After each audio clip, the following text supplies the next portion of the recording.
Kaya si Satanas magaling. Sino po naniniwala na matalino si Satan?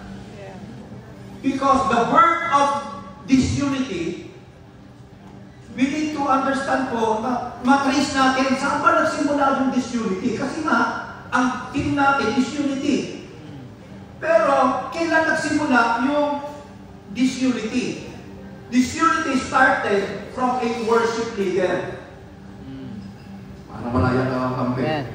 At ang pangalan ng worship leader, si Lucifer at si Satan.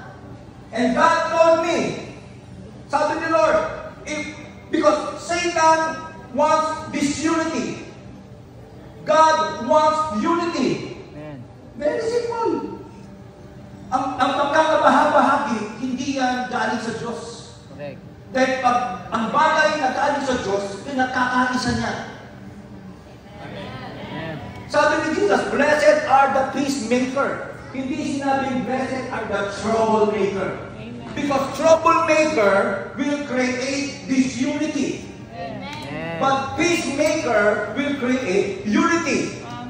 So, kung ang disunity ay present sa isang church, sa isang family, sa isang gobyerno, huwag na natin i-spiritualize.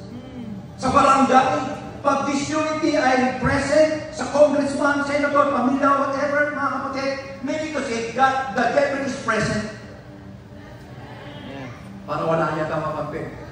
But when unity happens, meaning to say the presence of God is present. Where the Spirit of the Lord is, there is